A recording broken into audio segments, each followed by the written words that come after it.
All right.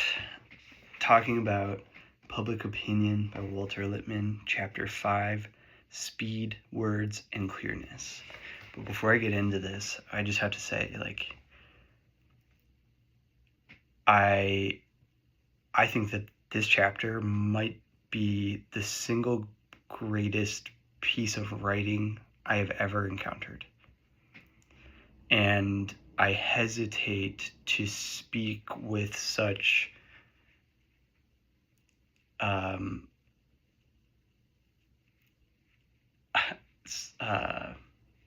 don't know,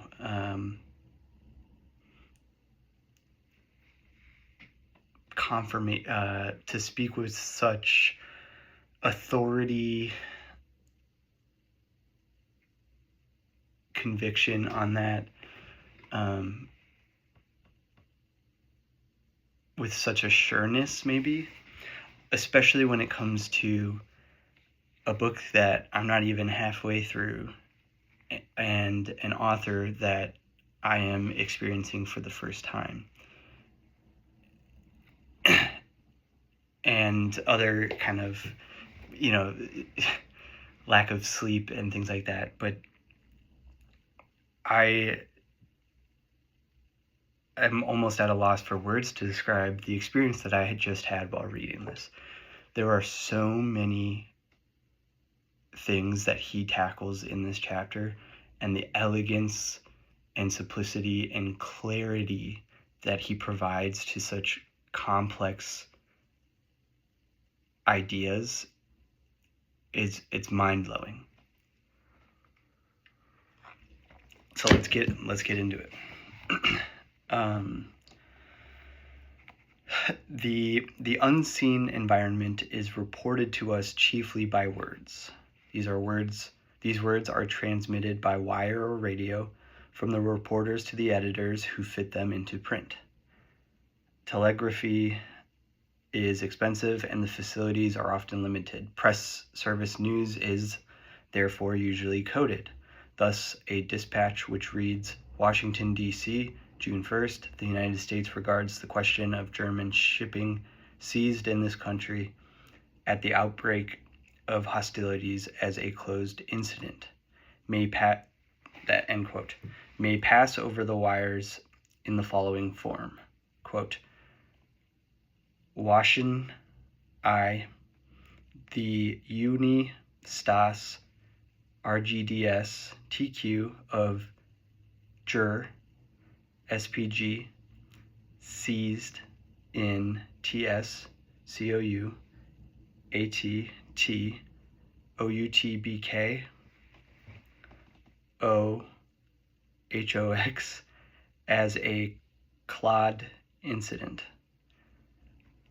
I hope that sounded confusing to you. That's the coding, end quote. And I was at times reading the abbreviated words as words. But goes on to provide some more examples of dispatches and the coding for it, that process, and uses this. This is genius. So he's painting a picture of the process of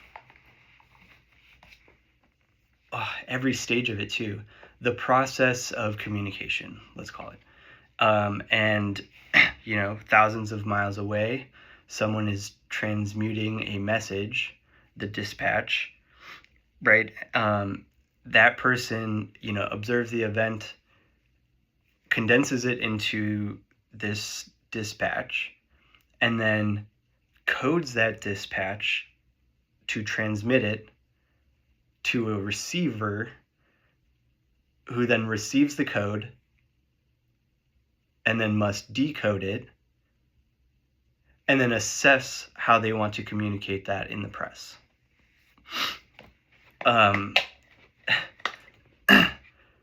So again, he's highlighting that process and he's showing kind of the steps. That's a great analogy for the process of using words to convey meaning.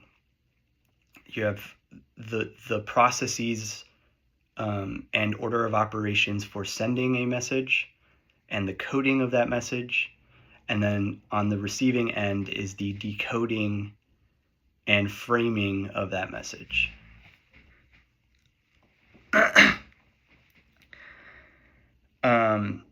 And then, so it is doubtful whether a supreme master of style could pack all the elements of truth that complete justice would demand into a 100-word account of what had happened in Korea during the course of several months. So this goes back to the dispatches, right? The 100-word accounts of what's happening. And that's, one of the beauties of this chapter, and maybe one of the things that's blowing me away so much, is the transcendence of the ideas put forth here into, it transcends time, because there is such a level of truth to the things that he's saying that they're not only true in his time, they are true over time across different mediums. And so this doubt around being able to adequately express an idea through a 100-word count, obviously super applicable to today's world of social media posts and 180 characters or less. It's not even word count.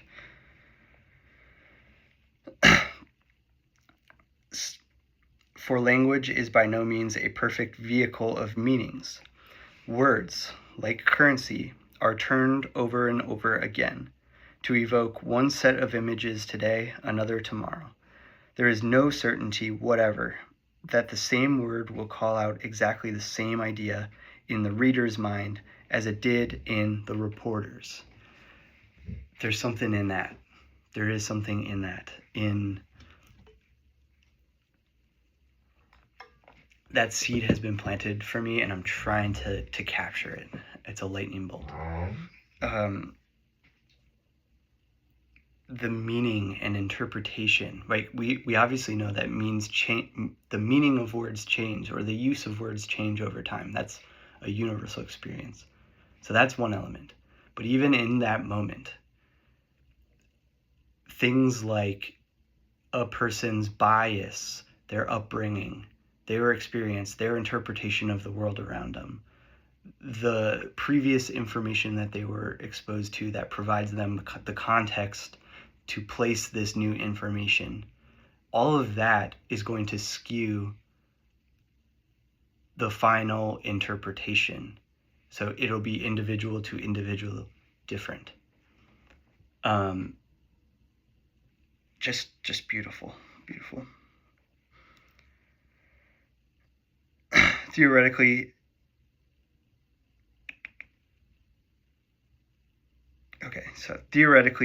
if each fact and each relation had a name that was unique, and if everyone had agreed on the names, it would be possible to communicate without misunderstanding.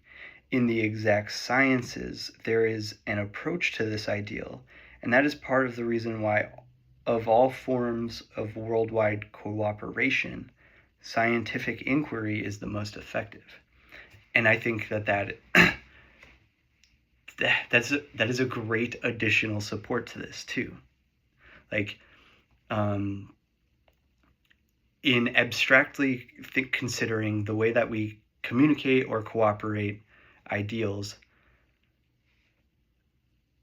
thinking about all of the different ways that occurs. So we open with the transmission of military information and like a current event, and then its transmission into journalism, right? And then here we have the sciences, which is abstractly a similar process, in order to share scientific discoveries or confirm theories or experiments.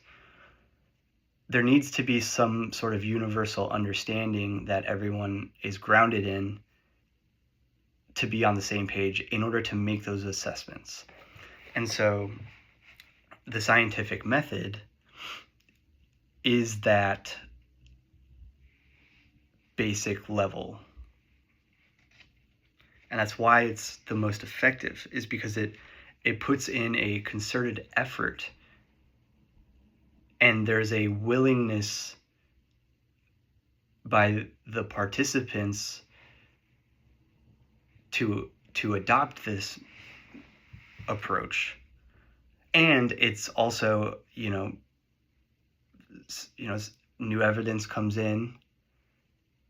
There's an open-mindedness to changing a belief once new evidence has been provided that changes the outcome.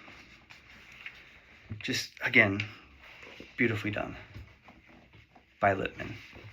And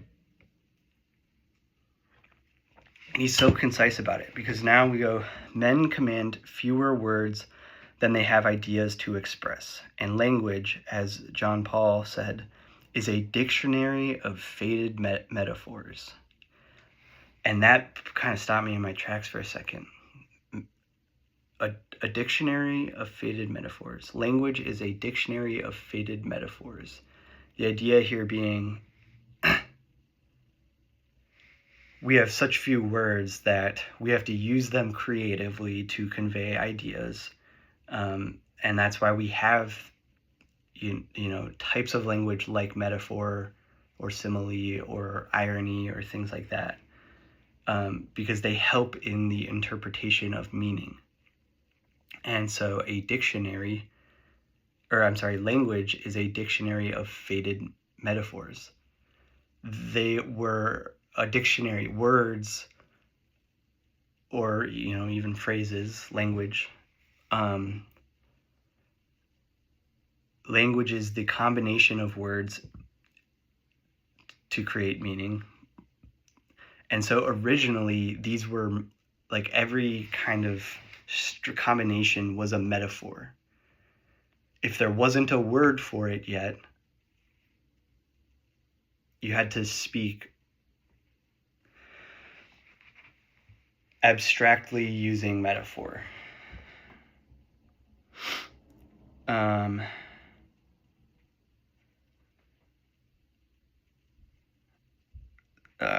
God, I'm gonna have to read like the whole chapter.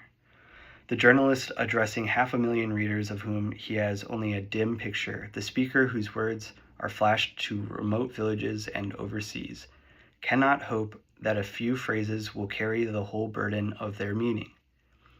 The words of Lloyd George, badly understood and badly transmitted, said M. Brand to the Chamber of Deputies, quote, seemed to give the pan-Germanists the idea that the time had come to start something, end quote.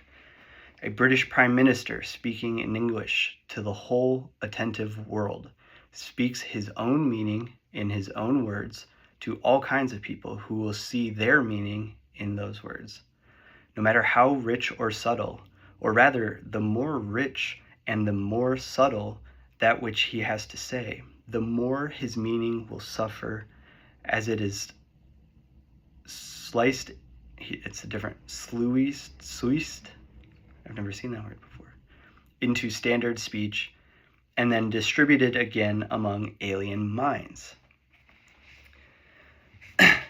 And this is a fascinating thing too, like another beautiful example here, because this is also a common experience. In this kind of global economy, in this global social agreement that we have, we're constantly communicating through language barriers. And when the US president is speaking to a Spanish-speaking country, or speaking to the world, and that world is interpreting his English words, currently Joe Biden, right? So the influence of his upbringing, his age, his origins in Delaware, his status, right? They all influence his interpretation of meaning, right? And come together into what he speaks.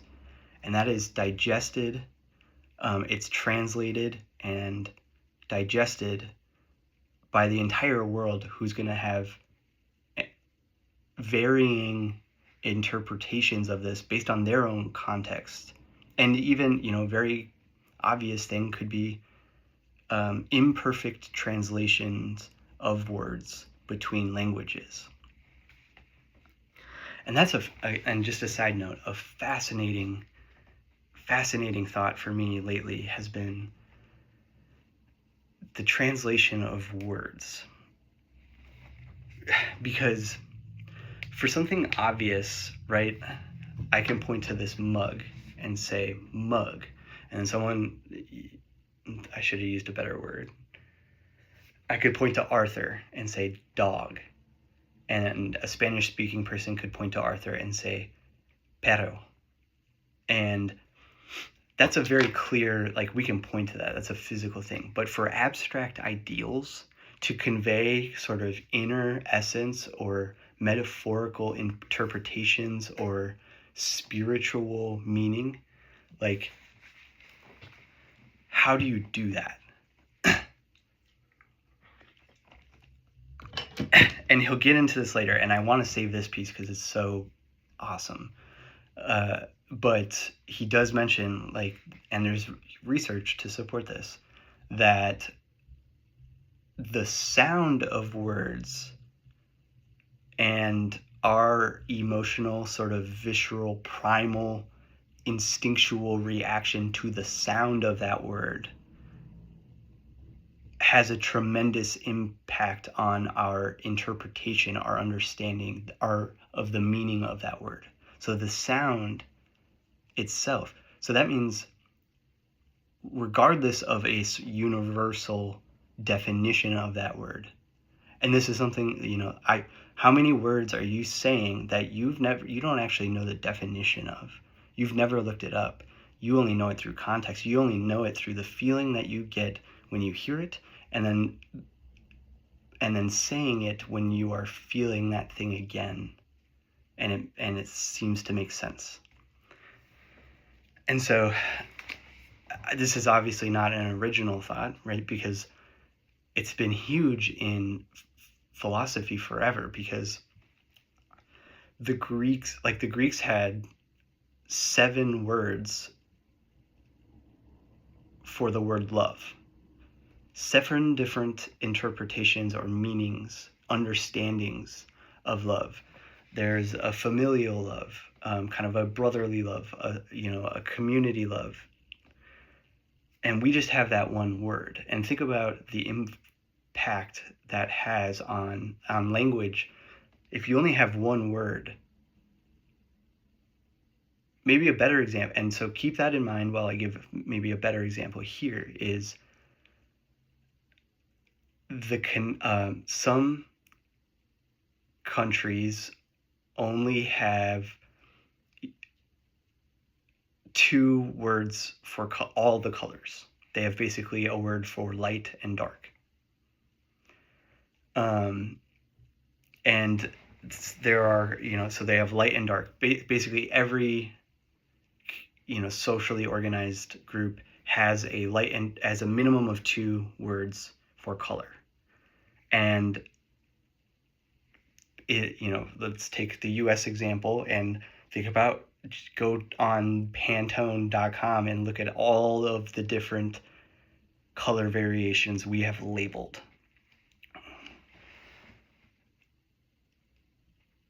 And so you can get a higher degree of exactness to the type of color that you want to see. And so think about, like, I'm walking about and you want to distinguish between that, you're pointing to that blue thing over there, but there's a blue thing next to a purple thing. If you're in a language that only has, basically a word for warm colors and cold colors, light and dark, you have to do a little bit more metaphorical speaking to convey your thing, or directional speaking, orientation speaking. Fascinating stuff. Okay, and I didn't even get to this part, which is right, again, summarizing, the British Prime Minister speaking in English to the whole world, right? But the more rich and the more subtle that which he has to say, the more his meaning will suffer, as it is, I'm using the word sliced for now, into standard speech and then distributed. So the more lofty, kind of linguistic gymnastics, metaphorical speaking, kind of this flair to language that you could have, right? The more rich your language use is, the more your meaning will suffer, as it's translated differently, interpreted differently to each individual. And so that is sort of an indication of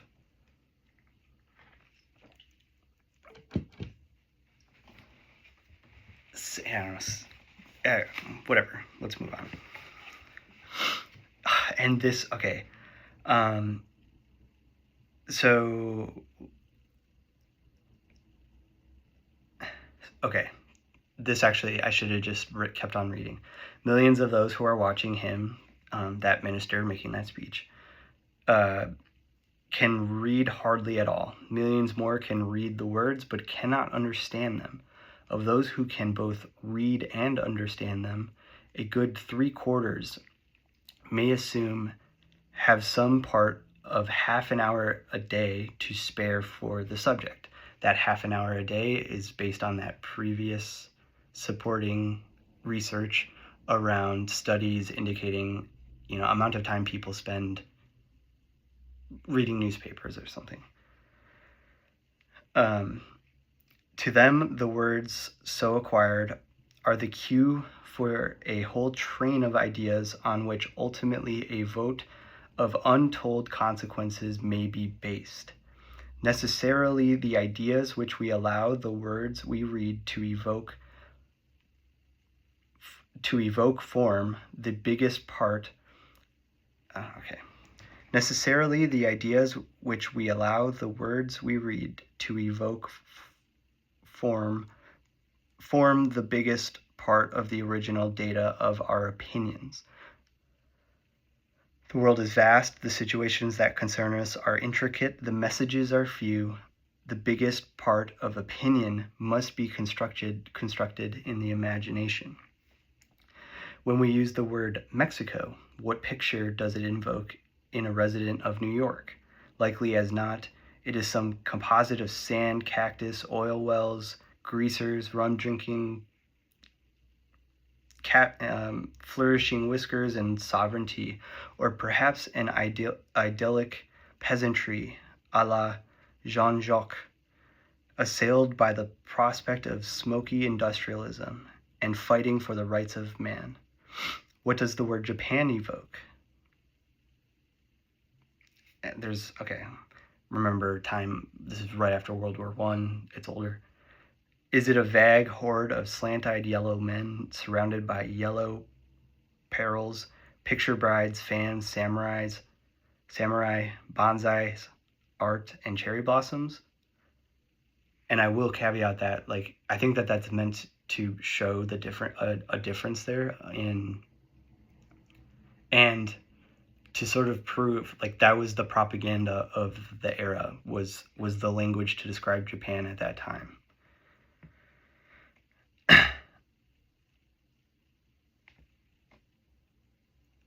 And that goes back to also, in Chomsky's interpretation of propaganda, coverage of our enemies versus our allies, and how the same story is presented and different words are used depending on whether you're an ally or an enemy. But this gets huge, this part right here. Or the word alien. According to a group of New England college students writing in the year 1920, an alien was the following, and it lists them out. A person hostile to this country, first definition. That's the first one of the word alien. A person against the government, a person who is on the opposite side, a native of an unfriendly country, a foreigner at war, a foreigner who tries to do harm to the country he is in, an enemy from a foreign land, a person against a country. Yet the word alien is an unusually exact legal term, far more exact than words like sovereignty, independence, national honor, rights, defense, aggression, imperialism, capitalism, socialism, about which we so readily take sides for or against. And this was mind-blowing, because, I mean, this is still prominent today. And one, it really highlights the impact of propaganda, right? This is post-World War I at the time of this writing. These college students are basing their interpretation of, again, a unusually exact legal term that's been spun in this public narrative and presented in such a light that the understanding of this exact legal term is completely misconstrued or misunderstood.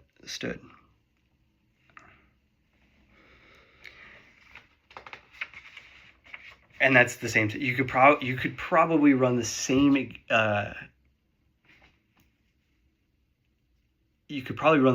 study with maybe slightly less impressive results, but for the word like immigrant today.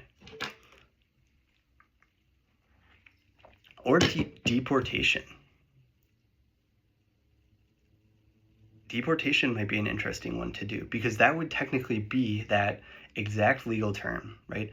And the understanding there being that deportation isn't without cause or reason, that it's part of a legally justified law, and that there are these X, Y, and Z parameters for that. Anyway.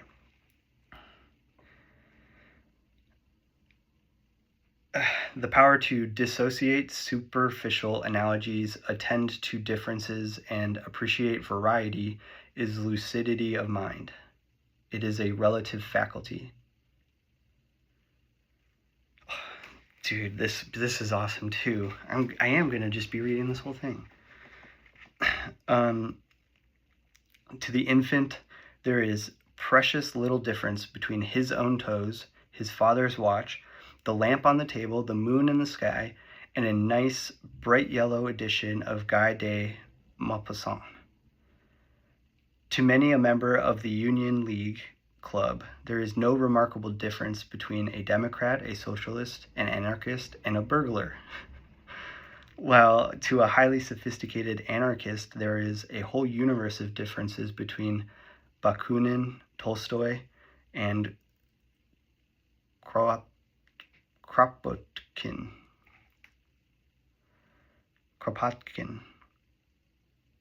These examples show how difficult it might be to secure a sound public opinion about de Maupassant among babies or about Democrats in the Union League Club.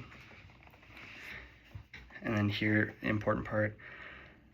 A man who merely rides in other people's automobiles may not rise to finer discrimination than between a Ford, a taxi cab, and an automobile. So if you don't own a car, right, and you get around using public transport or whatever, you might not need, that person might not need a reason for any finer discrimination between the vehicles. But let the same man own a car and drive it.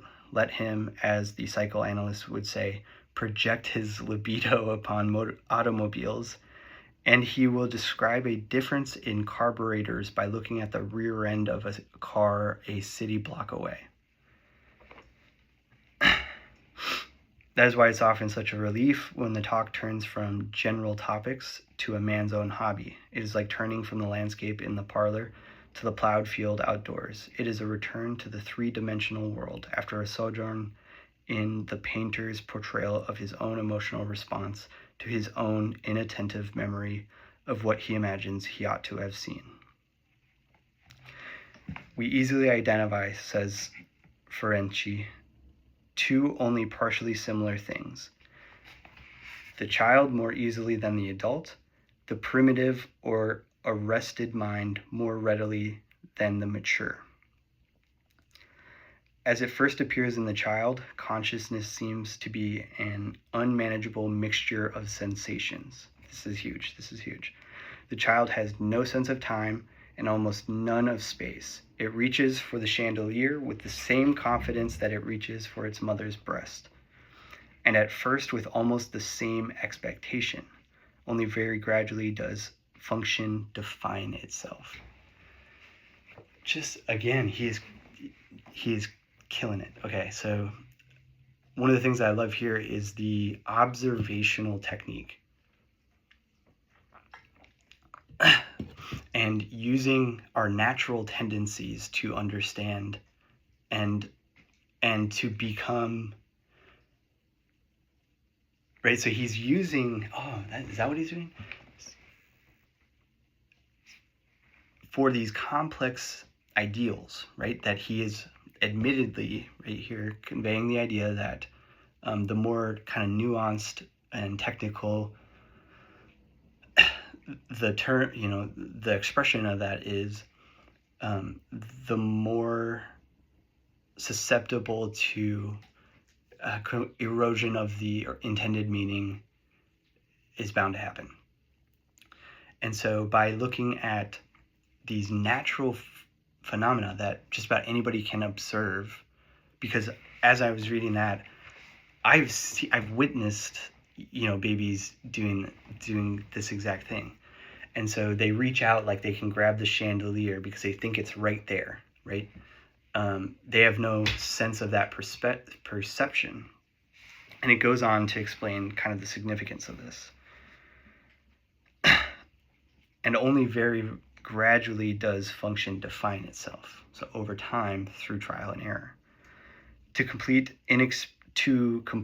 inexperience, this is a coherent and undifferentiated world, in which, as someone has said of a school of philosophers, all facts are born free and equal.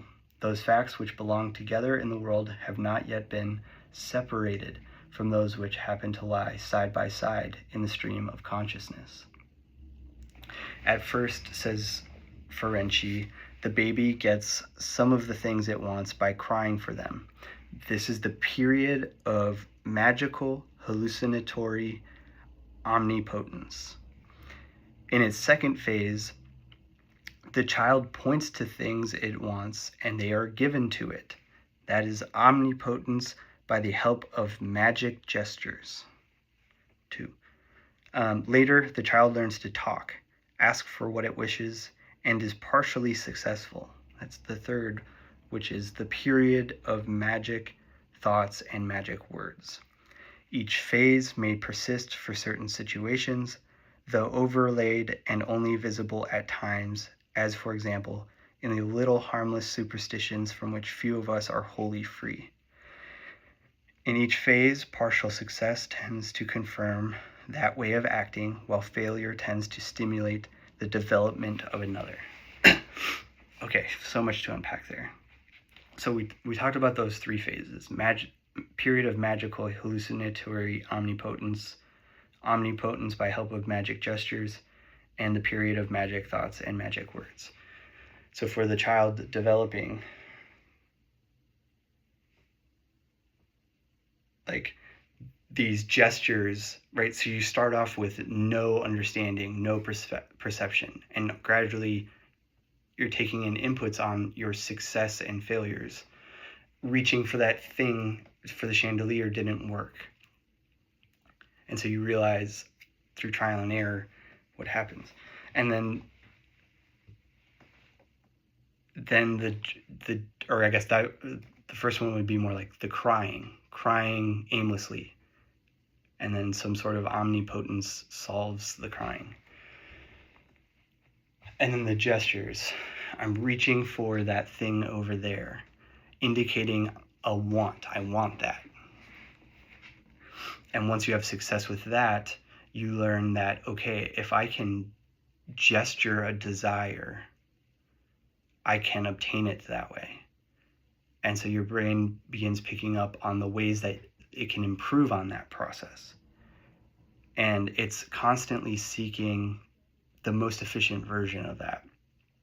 So the gesture achieves the same thing as, hey, can you grab me that, right?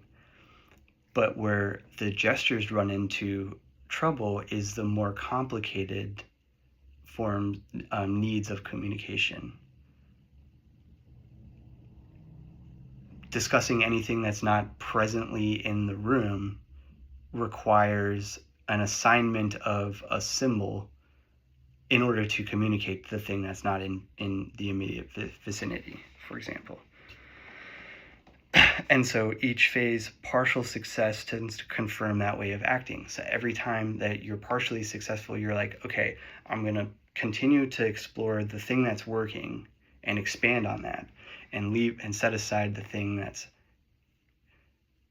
that's not working. And notably, this is huge, the thing that might have been an improvement before might at some point be tossed aside as the less efficient version of something else, which speaks to an inherent human nature to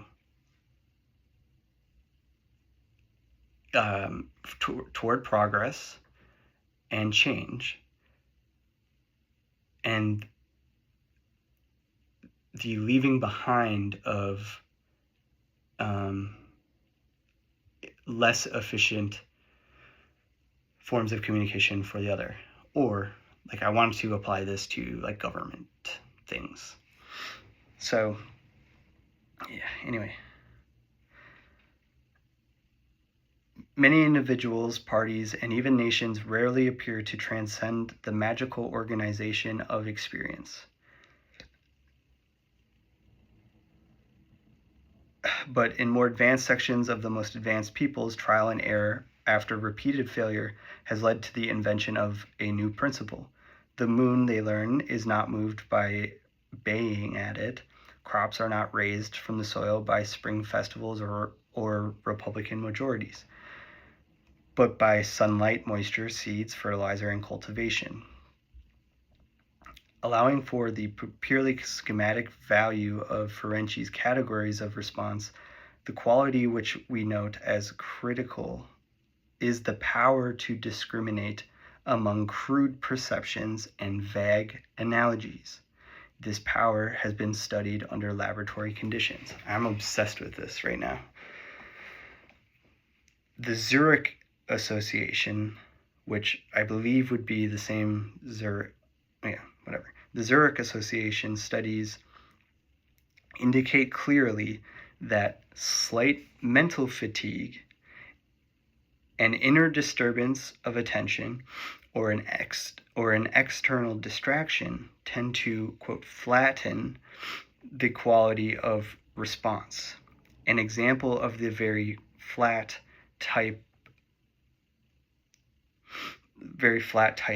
is the Clang, C-L-A-N-G association, cat-hat.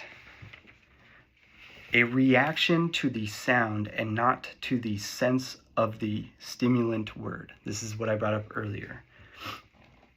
One test, for example, shows a 9% increase of Clang in the second series of 100 reactions. Now the clang is almost a repetition, a very primitive form of analogy. I love that. I love that way that he frames it there. That primitive human nature, right? Because again, this is over time we improve our ability to identify things and to fit in our environment. And so it's very natural that, like, what are words but just analogies? It's the sounds, right? Originally, before we could have the deeper meaning, right? Before we had complex strings of sentences, we had what I just, the example I used before of pointing to Arthur and saying dog, perro. It's the things you would first, in the progression of language, point to something and be able to create a sound. You would repeat that sound. That sound would be the analogy for the thing. It's a primitive form of analogy. And that's just hard for us to comprehend because we're so far removed from that stage. We've developed and progressed beyond that level. If the comparatively simple conditions of a laboratory can so readily flatten out discrimination, what must be the effect of city life? Ooh, this part is juicy. So, again,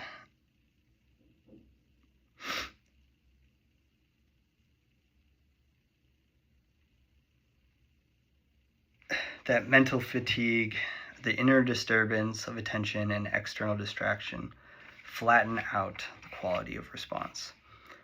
So what happens in environments that are consistently flattening out our responses, that are so overstimulating that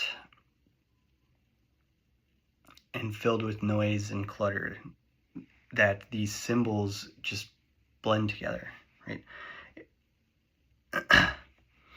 In the laboratory, the fatigue is slight enough, the distraction rather trivial. Both are balanced in measure by the subject's interest and self-consciousness.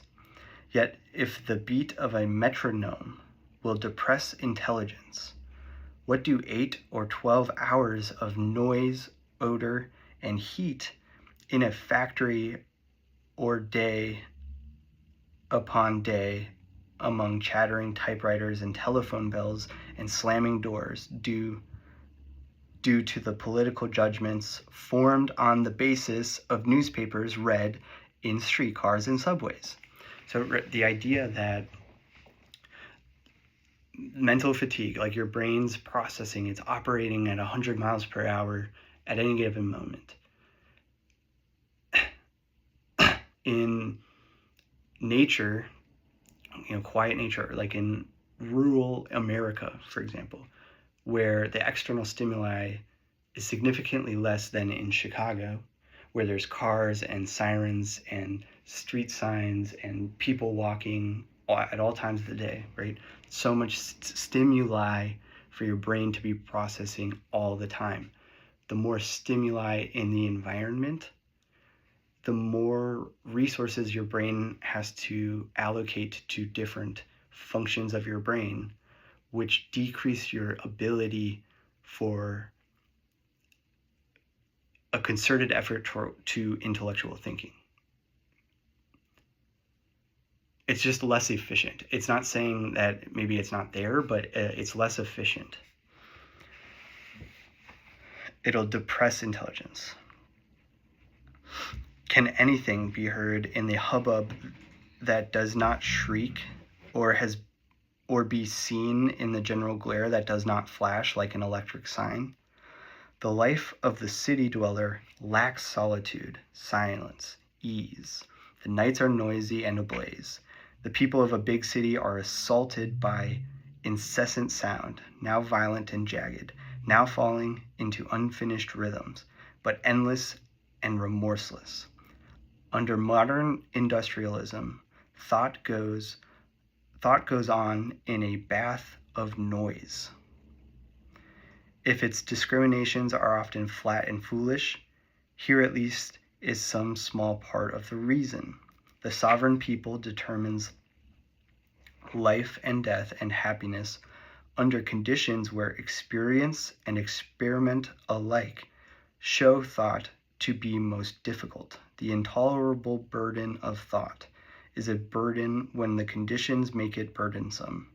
It is no burden when the conditions are favorable. It is as exhilarating to think as it is to dance, and just as natural. Oh, I love that. That's beautiful, beautiful, beautiful. And so it's right. There's so many avenues that you can go on this. So if we determine life and death and happiness under conditions, whatever. The idea here that thinking or thought is only a burden when the conditions make it burdensome. It's only a burden when your external stimuli is making it so challenging for you to do it. I love that. I think, and that's a big piece for me that I think I'm going to keep in my back pocket for talking about how achievable this level of thinking is. It really just requires a little bit it requires silence, solitude,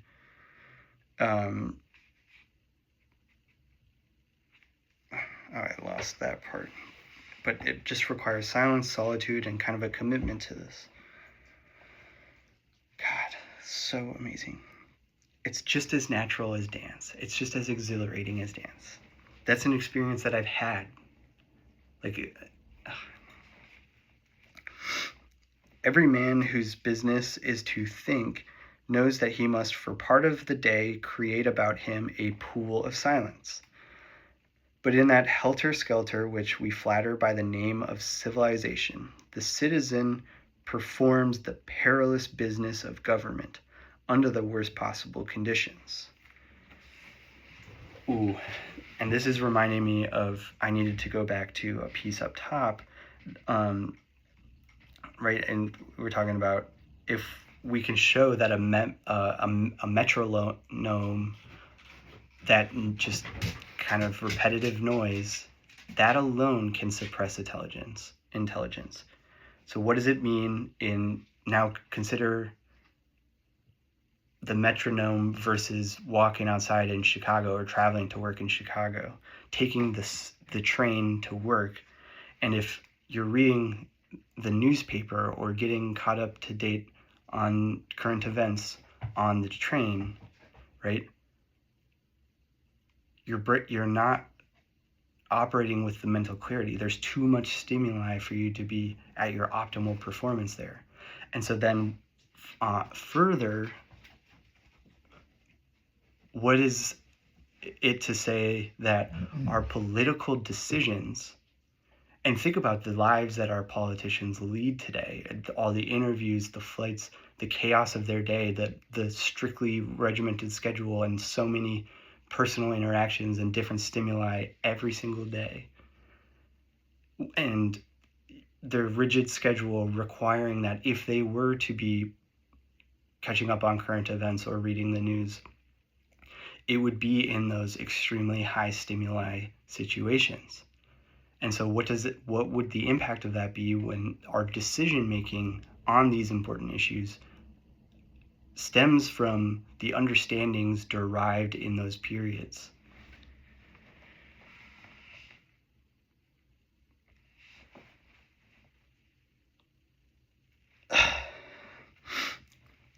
A faint recognition of this truth inspires the movement for a shorter workday, for longer vacations, for light, air, order, sunlight, and dignity in factories and offices.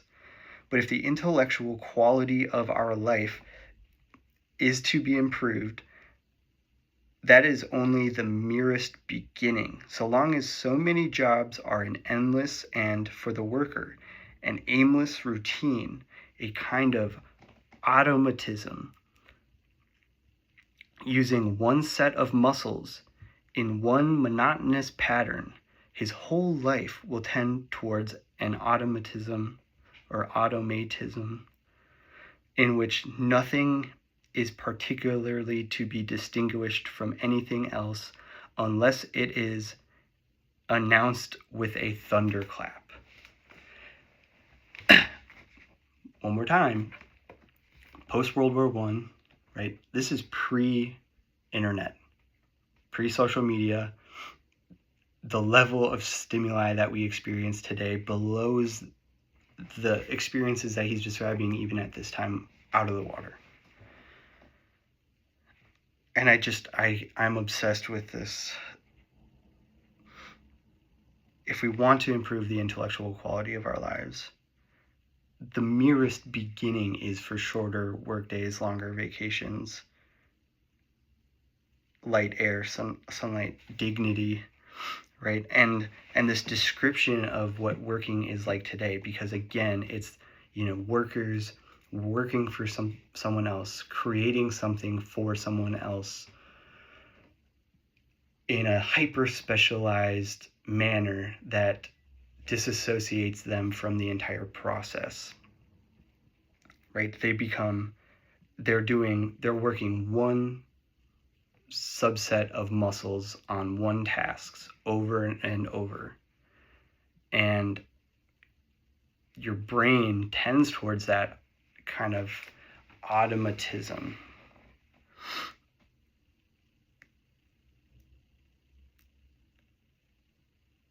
And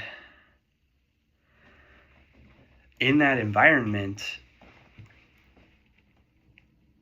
it becomes incredibly hard to get out of that machine-like tendency unless the thunderclap, this great awakening, something has to awaken, something has to happen. So long as he is physically imprisoned in crowds by day, and even by night, his attention will flicker and relax. It will not hold fast and define clearly where he is the victim of all sorts of pother, in a home which needs to be ventilated of its welter of drudgery, shrieking children, vacuous assertions, indigestible food, bad air, and suffocating ornament. And that's where I went. This is some of the best writing I've ever seen. I noted it right there.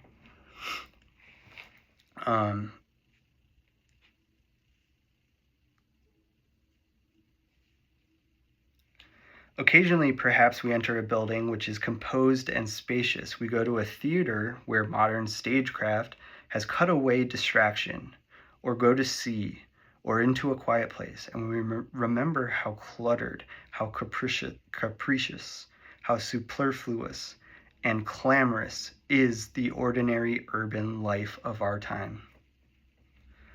We learn to understand why our addled minds see so little with precision, why they are caught up and tossed about in a kind of tarantella by headlines and catchwords, why so often they cannot tell things apart or discern identity in apparent differences.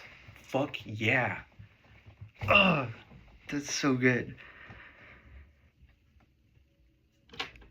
So, this is something that I've experienced firsthand.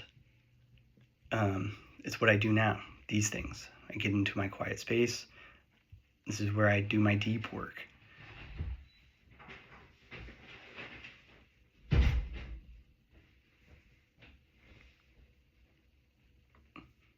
And when I'm interrupted, it messes with my flow.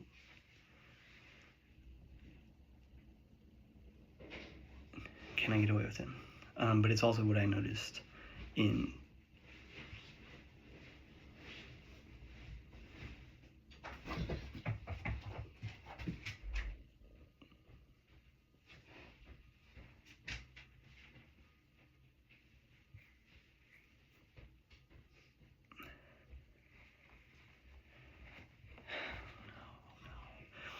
It's also what I noticed in like 2 years, about 2 years ago now, maybe. No, only about a year.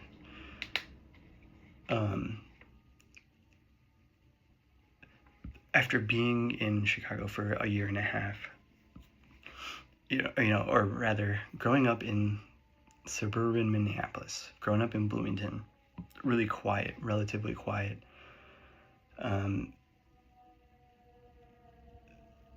Nature friendly environment, right? And then going out east for school and having 6 roommates every year and playing lacrosse, right? And then going back to Minnesota and the difference in how I felt in those different environments and where my progress took place. And then after my first year in Chicago, and then kind of this period of going back and forth between Chicago and Minnesota,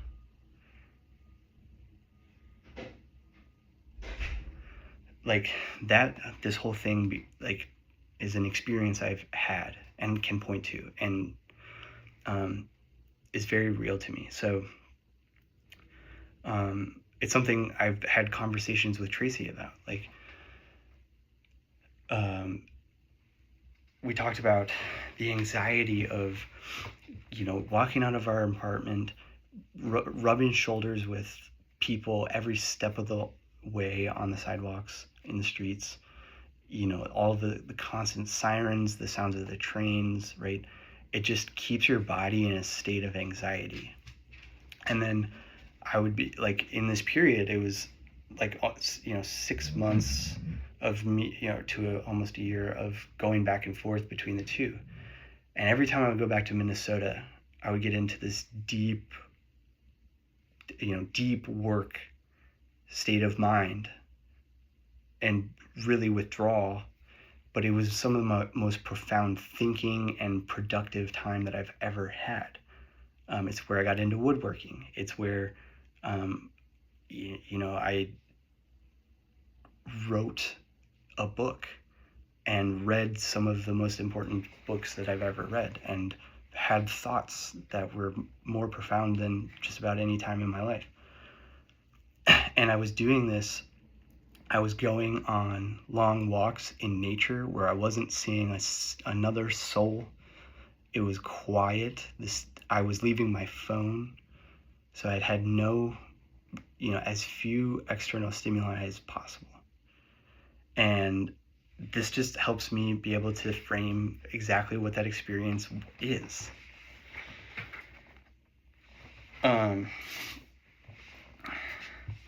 So yeah. But this external disorder is complicated further by internal. Experiment shows that speed, the accuracy, and the intellectual quality of association is deranged by what we are taught to call emotional conflicts. Measured in fifths of a second, a series of 100 stimuli containing both neutral and hot words may show a variation as between 5 and 32, or even a total failure to respond at all. Obviously, our public opinion is in the intermittent contact with complexes of all sorts, with ambition and economic interest, personal animosity, racial prejudice, class feeling, and whatnot. They distort our reading, our thinking, our talking, and our behavior in a great variety of ways. So I noted this because it's again, just everything in here is also so applicable to so many different issues today. And so these, series of 100 stimuli, right? All of these different, every day, our interaction with our external environment is extremely complex and is very individual. And so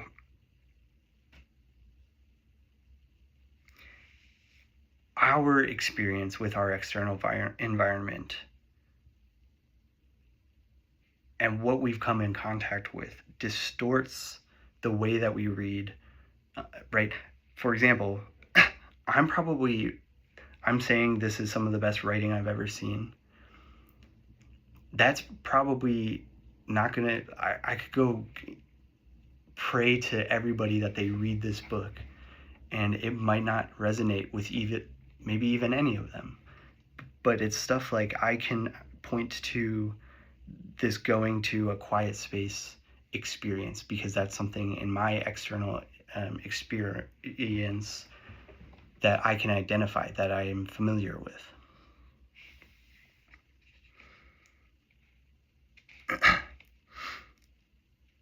And so I think about this, and notably I'm going to pull out the racial prejudice piece there. You could also introduce basically all of the woke talking points today.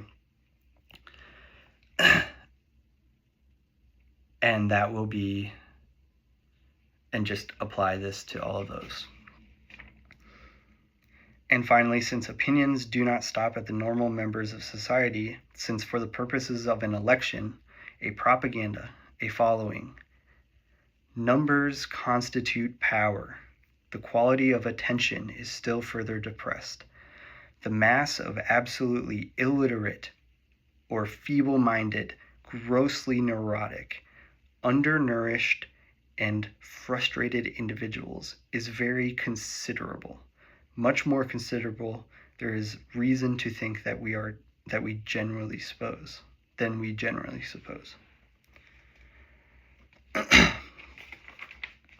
Thus, a wide popular appeal is circulated among persons who are mentally children or barbarians, people whose lives are a morass of entanglements, people whose vitality is exhausted, shut-in people, and people whose experience has comprehended no factor in the problem under discussion. And I just want to pause here to note, I'm blown away by that paragraph because it's as if he time traveled to 2024, almost 2025, and then went back and wrote this. Because this so perfectly sums up the experience today, and not only that's not even a reach, these are things that are in public discourse today. The idea of people being, absolutely illiterate is where I stand on most people, and I don't think that that's hit the mainstream yet, but grossly neurotic, the anxiety, depression, this whole thing that's going on. Undernourished, the health in the US is terrible. And frustrated. The United Health CEO killing, our political experience, elections. It's all there, checks all the boxes.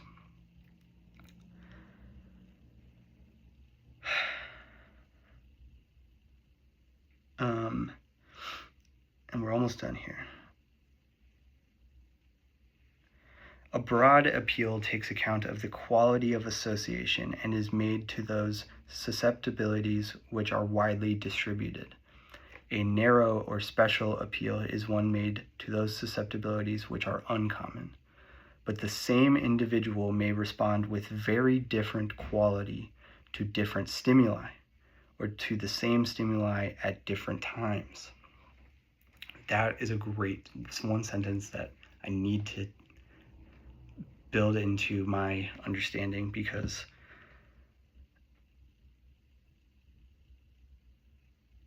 it's it's what we've been talking about, but the same stimuli at different times is something I've been toying with for the last couple of days. It's, again, the fluidity of the mind is fascinating. And you read a book at a different, maybe you reread a book, you're going to take away different things, right? The meaning changes slightly each time.